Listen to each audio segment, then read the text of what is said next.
everyone, Hileez Kitchen and Vlog le আপোনালোক সকলোকে স্বাগতম জনাইছো।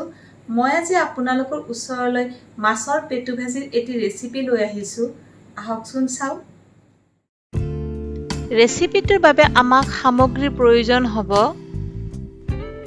ৰৌ বা বাহু মাছৰ পেটু 100 গ্ৰাম, দুটা ডাঙৰ সাইজৰ পিয়াজ মই কাটি লৈছো, 10 ফুটা নহৰু মই এনেদৰে কাটি লৈছো, নৰসিংহৰ পাত এমুঠি,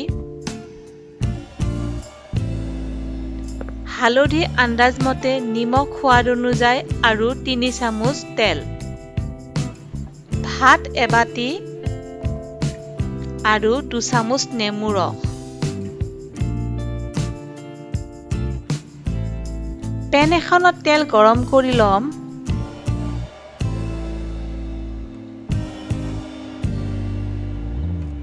তেল গৰম হলে তাত পেটুখিনি দিম আৰু 1 মিনিট মান ভাজি থাকিম।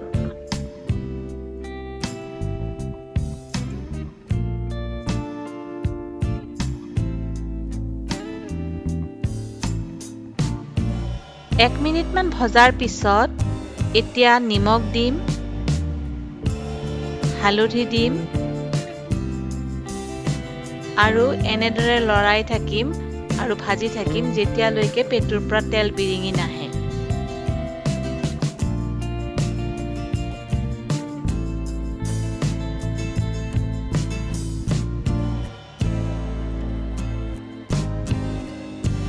এয়া চাওক মোৰ পেটুৰ পৰা তেল বিৰিঙি আহিছে। এতিয়া ইয়াত নহৰুখিনি দিম আৰু 1 মিনিট মান এনেদৰে ভাজি থাকিম।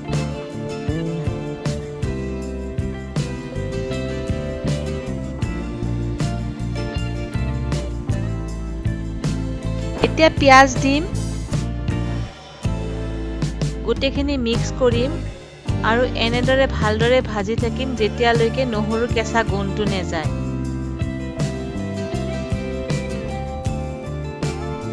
এয়া চাওক মোৰ ভজা হৈছে। এতিয়া নৰসিংহৰ পাতকেইটা দিম আৰু 1 মিনিট মান এনেদৰে ভাজি থাকিম।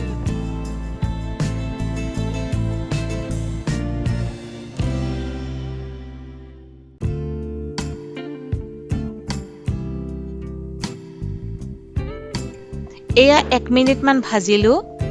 এতিয়া ভাতকেইটা দি দিম আৰু গোটেইখিনি ভালদৰে মিক্স কৰি লম।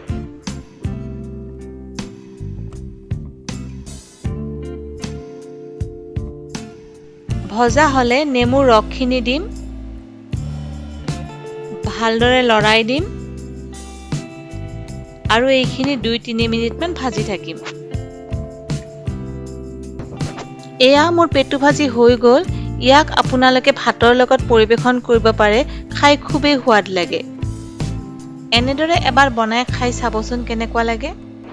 যদি মোৰ ৰেচিপিটো আপোনালোকৰ ভাল লাগিছে তেতিয়াহ'লে এটা লাইক কৰিব, শ্বেয়াৰ কৰিব আৰু লগতে মোৰ চেনেলটো সাবস্ক্ৰাইব কৰিব আৰু ওচৰত থকা বেল আইকনটো দবাই দিব যাতে মোৰ আহিবলগীয়া ভিডিঅ' নটিফিকেশ্যন আপোনালোকে পাই থাকে।